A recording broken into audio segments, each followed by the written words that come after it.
Hello there, everybody, and welcome to another Transformers TCG deck profile. Anthony joining you once again, and for today's profile, I'm going to be once again talking about Devastator, but this time we're going to be talking about my third place Omega Invitational Devastator build. Now, there are some differences for this deck compared to the Encounter 5 version, but we'll get into those as we move along. But I figured since Devastator is such a fan favorite, and a lot of people seem to like the last profile I did for this deck, I figured you'd all want to see it. So, let's just stop wasting time. Let's get into it. Of course, we have the 6 pieces of Devastator. You kind of need these to play the deck. I mean, if you miss one, you can't play it, and that's that. Where did I put it? Aha, here it is. Here's one of the linchpins that makes the deck go round. Malevolent Architect. If you haven't seen this card before, it is one of the strats out of TROP Phase 1. Gives all your Constructicons +2 health, and when you flip a Constructicon to bot mode, you draw a card. This does absolutely everything you want for it. Gives you a boatload of advantage, which is fantastic for this deck. It's intended to be used for the tower, but we've discovered that you could just draw a bunch of cards and be playing power actions and power upgrades every turn, and it just turns into a 6-wide aggro deck, which is pretty decent when you look at how well Devastator tends to do against most matchups. And of course, I managed to prove that by getting third, and there was another build of the deck that focused more on pure shenanigans that got fourth. So Devastator playing aggro instead of focusing on the combine and the tower by extension, pretty good. So, speaking of actions and upgrades, what are we playing? So, first off, we're playing a single copy of an Enigma. There are some matchups where you need to combine just by the way the turns progress and how your Constructicons get KO'd. So, you do want to play one copy of it just so that way you have that option available to you. For power actions, we're playing 3 Heat of Battle. This deck can leverage the wheel turn like no other. So, having this on hand just to pump out an insane amount of damage is absolutely crucial to this deck's success. As an example, when playing against Ozzy in his Metroplex deck in the Losers Final, every time I got a Heat of Battle out, I was able to consistently get out 20 damage, and that number also kind of extends to playing against Techno and his Fort Max deck in the winner's round of 8. So, yeah, you absolutely need this, I can speak. It just puts out an insane amount of damage. On a similar note, we're playing 2 Designated Target, not nearly as good as Heat of Battle, but in certain games, 10 damage is more than enough, and if you flip at least one black icon each attack, because you're probably going to get 5 attacks with this, let's be honest, because the Constructicons die to a stiff breeze, but you get 5 attacks with it, you flip 1 additional black icon on each, that's Pierce 3, that's enough to KO Fort Max, that's enough to kill most characters, so Designated Target, pretty good. We're playing 3 Fight for Position. This is a holdover from the previous build of the deck. It's an orange-black, so you have that going for you. Gives bold 2 till end of turn. If you're not playing against a 1-wide or 2-wide or 3-wide team, it's nice to have these singular attack boost options. Speaking of singular affecting cards, 3 Cayman Crash. It's Cayman Crash, not really much else to say here. Pretty decent in this deck because it allows you to kind of mess with Devastator's combined numbers a little bit if you go that route. Plus, it's just a good card. Not really much else to say. We're also playing 3 Corrupt Construction, similar to Malevolent Architect. This just does an insane amount for the deck.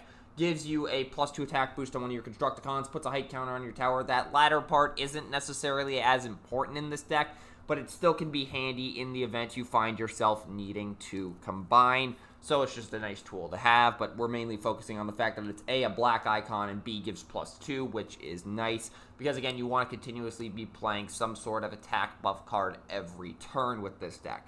We're also playing 2 Impetuous Stand, premier removal in the game right now. Even in its current state, it might be a little too good, but we are investigating that. It has changed from its previous version in the previous profile. Instead of just putting an upgrade on the bottom of their opponent's deck and they draw a card, it now puts an upgrade with no star cost attached to it on the bottom of its owner's deck. So you can't hit star cards with this. You also can't hit Battle Masters and Weaponizers with it. They are considered upgrades that have star costs. So you can only hit just regular old non-star cost upgrades, but it hits utilities, it gets around scrapping clauses. It is just an incredible card. And then finally, 3 Take the Shot. It's a double orange, so we do want to be playing this. But we also have the ability to actually play it. It's actually pretty decent. It's a rolling action, scrap for bold 1 on one of your characters. Not too bad if you have nothing else to do. Also, if you're wondering why the Impetuous looks so weird, I didn't have time to print off properly colored versions of it, so I'm actually just using copy paper proxies for this. Eventually, I will get proper versions printed off.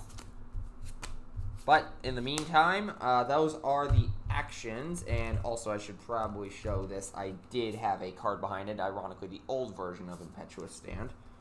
So moving on over to the upgrades, and this is going to be fairly straightforward. We're playing 3 Grenade Launcher, 3 Power Punch. You saw the Fusion Bore there, 3 Fusion Bore, 3 Photon Charge. This is the optimal weapon suite in this deck, or really just any aggro deck, especially this one, I should say. Well, you get what I'm saying. It's a good upgrade suite. You want to be playing a power upgrade every turn, and these are the best of the best. Ideally, you're dropping Fusion Bores, but Grenade Launcher, Power Punch, Photon Charge, all viable options. Power Punch actually can equate to a Fusion Bore at times.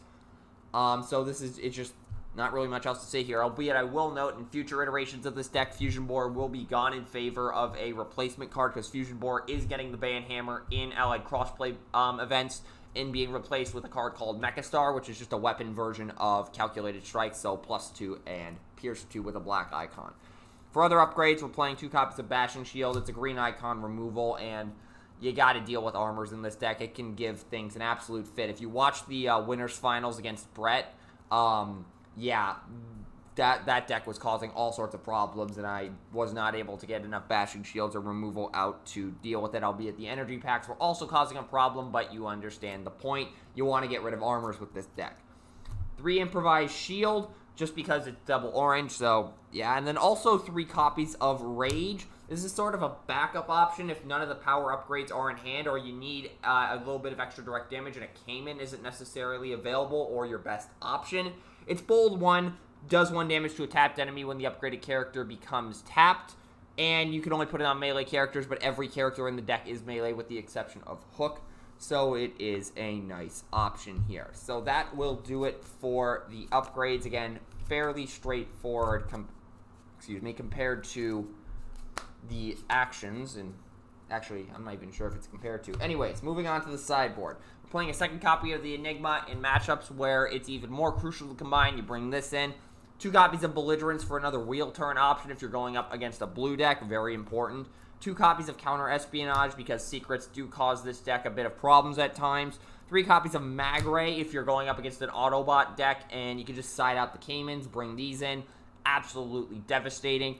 And 2 copies of Foreman's Ingenuity. I actually am considering cutting this. In fact, I'm probably going to cut this eventually in this deck, because I never sided into it. I sided into every other sideboard card here, but never Foreman's Ingenuity. It's nice if you're trying to go for the combine, but even in the matchups where you absolutely need to combine, you have 2 Enigma, and that's generally good enough after sideboarding. So I'd recommend, honestly, if you want to play this deck, cutting the Foreman's Ingenuity for, I don't know, what's a good option. You could probably figure it out. You all are smart. So Foreman's Ingenuity, not exactly the best sideboard card in this deck, but again, it's kind of a flex spot for you to do whatever you want, because again, I really don't think it is that good in this deck in particular. And that will do it for the 3rd place Devastator deck from the Omega Invitational. I am genuinely surprised I even made it that far. I figured as soon as I saw Fort Max, I was just going to fall over. And I actually beat Fort Max, but then I toppled over once I ran up against Galaxy Prime and Metroplex. So, yeah, Metroplex is a good deck, and Galaxy Prime is still kicking around. But that will do it for this profile. Hopefully you enjoyed what you saw here today. If you did, there's a little red button you can push down below to show that. And if you want to watch any of the Omega Invitational matches, there is a link in the description over to the live channel, and there's a playlist over there for you to check out. But with that being said, that will do it for this video. Peace out, y'all.